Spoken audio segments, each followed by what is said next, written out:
طلحة جبريل: نعم، نظرية المؤامرة. أبدأ بعنوان كتبته صحيفة واشنطن بوست عن أداء أسود الأطلس. يقول العنوان: يمثل منتخب المغرب في كأس العالم عصرا جديدا من الوعي الوطني الكروي، بيد أن موضوعي اليوم مباراة المغرب وفرنسا التي أثارت الكثير من اللغط. في هذا الصدد توفرت لدي بعض المعلومات. صار مؤكدا أن الحكم المكسيكي سيزار راموس حرم المنتخب المغربي من ضربة جزاء. هذا الأمر كان موضوع رسالة الجامعة الملكية المغربية لكرة القدم إلى الفيفا. في هذا السياق أود الإشارة إلى أن حكما فرنسيا استضافته قناة ليكيب قال حرفيا: إذ كنت حكما لتلك المباراة المغرب وفرنسا لمنحت الأحمر ضربة جزاء في مواجهة الأزرق. مسألة أخرى حصلت على معلومات من مصدر وثيق الاطلاع في منظمة الفيفا، مفادها أن شركات الأشهار الإعلانات الكبرى عبرت عن تمنياتها قبل أن يبدأ المونديال أن يكون طرف المباراة النهائية لاعب المنتخب الأرجنتيني ليونيل ميسي ولاعب المنتخب الفرنسي كيليان إمبابي.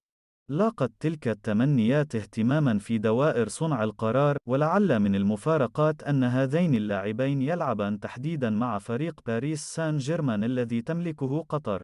مسألة ثالثة: تعد الفيفا أغنى منظمة في العالم منذ أيام جوزيف بيلاتر الذي لاحقته اتهامات كثيرة بالفساد المالي، إذ كان هو رئيس المنظمة الدولية الوحيد في العالم الذي لم يكن أحد يعرف راتبه.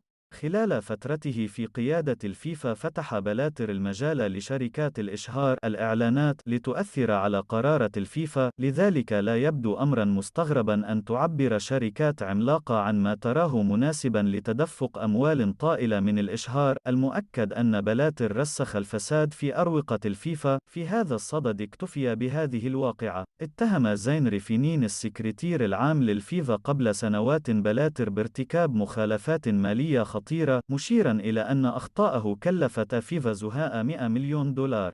أدى تقرير رافينين إلى أن تفتح الشرطة السويسرية تحقيقا حول قضايا الفساد المالي كان يمكن أن يؤدي إلى اعتقال بلاتر، لكنه قال يومها للسويسريين: يمكنكم أن تطبقوا علي القانون السويسري لأنني سويسري، لكن أموال الفيفا ملك لكل العالم وبالتالي لا يمكنكم أن تطبقوا عليها قوانين محلية. وأضاف: هناك سوء إدارة في الفيفا ولا توجد أخطاء شخصية، وبالتالي لا يمكنكم التدخل في الشؤون الداخلية لمنظمة عالمية تضم في عضويتها أعضاء أكثر من الأمم المتحدة. صرح بذلك علنا، لكنه راح سرا يتفاوض مع الحكومة السويسرية.